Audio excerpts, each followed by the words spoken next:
Okay, so here's your introduction to the Speak essay. I'm going to break this up into a couple different parts. Um, First of all, this is on Canvas for you. This is the product descriptor. Just going through a couple different choices you have. Choice one is to persuade the reader how three of the characters demonstrate one of the major themes we discussed.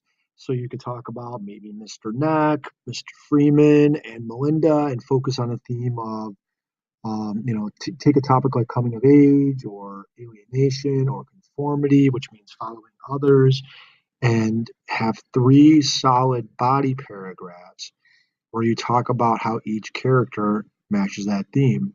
Why do that? Because that way you can have enough text evidence, you can find enough quotes about each character to write a full body paragraph. Focusing on just one character like Melinda is also an option. Sometimes it's hard to find enough text evidence, though, um, but it's fine to do that if you want to pick just one character. You just got to make sure you have enough text evidence before you start writing. That leads us to prompt choice two. Persuade us how just one of the characters, and probably that would have to be Melinda, um, demonstrates one of the themes that we discussed in the novel. In three different ways. So you could say, well, okay, well, one of the topics I'm going to choose is alienation or isolation. It's the same thing. They talk about Melinda. She displays it through kind of physically isolating herself from other people, emotionally isolating herself from other people, and locking herself away would be physical alienation. Emotionally would be setting up for emotions, and intentionally inflicting pain on others or inflicting harm on others in a way. She's really like in her mind, she really rips on a lot of the teachers too. But again, you have to think out your own ideas. Prompt choice three would be focusing on symbols. So you could talk about the tree for a paragraph, body paragraph. You could talk about her not speaking and mouths and the symbolism behind that, how that motif runs throughout the book. You could also talk about the art project in general, like how that kind of led her to talk. I know that's really the tree in a way, but Ivy had a clown too. Um, the apple, the frog. There's a million different things you could pick from the chapters. Prompt choice four would be which character helps Melinda find her voice the most. Pick one character and talk about how that character helps her, and you'd have to have three body paragraphs of support about that one character. And again, if you want to get really detailed, you could have three different characters that help her and have those be your three body paragraphs, but you'd have to think that out. So hopefully all that makes sense. For example, again, going back, for example, so let's just say your essay's purpose was to persuade the reader how Melinda's character demonstrates one of the themes, right? So you choose Melinda and you're going to write about one theme. Remember that even though these can be turned into themes, they're just topics. Coming of age, which means being forced into adulthood or maturity. Individual versus society, which means struggling with something outside of yourself. Um, Teenage alienation, which means feeling left out.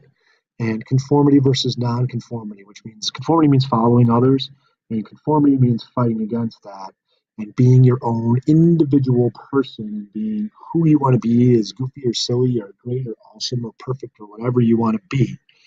Your essay has to be 100% of your own words, so no plagiarizing, no copying things off the internet, no taking ideas. If I catch you guys going onto any website where you find stuff, you will get a zero for the project. So please don't look things up. I want this to be your own original idea. For pre-writing, which is what my goal of this video is for, I want you to go through now and pick one of those topics and find as many quotes as possible. On Canvas, there's an assignment labeled Speak Quotes. What I want you to do is put all of the quotes for the three body paragraphs that you're going to have there, organize those. I want you to tell me what your essay's topic's going to be, and then label all the quotes that you're going to put in there to support that. Why do this ahead of time? A, it's going to really prepare you, so you just go back and look at this while you're writing your essay. And B, it's going to let you know if your essay is possible to write, or if you need to kind of start over again. Now, your annotations should be able to help you find these things too. So you might want to go back through your annotations and see what you have as far as what supports your themes.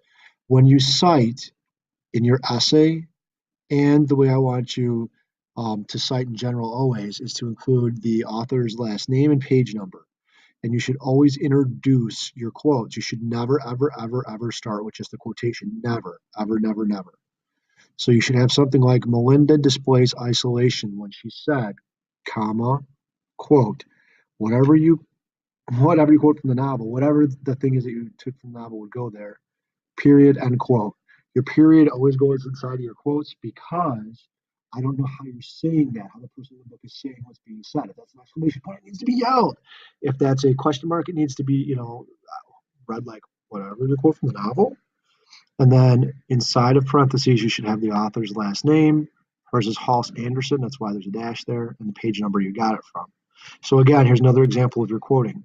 There was one time when Melinda went into the janitor's closet and asked herself, why am I being tortured? And then you have Halse Anderson. You have a citation there, a quote, quotation marks. But where did those quotes start, right? And is this exact wording or is it paraphrasing? I believe it's paraphrasing. I took these out of students' papers, by the way. This out of a student's paper. You don't need to put quotes around it if it's paraphrasing, but you still need to cite it. So that quotation mark isn't needed there. But you still need to put the author's last name and page number. So if you reword things, unless it's completely reworded to a way where it would never be recognized, you still need to put the author's last name and page number. Okay? All right, so we're going to get into this in my next video. We're going to focus on just the attention getter and the thesis, attention getter and thesis. Okay, so again, have your notes out. You should take some good notes of this so you know what you're doing with your essay because it is a lot of work and worth a lot of points.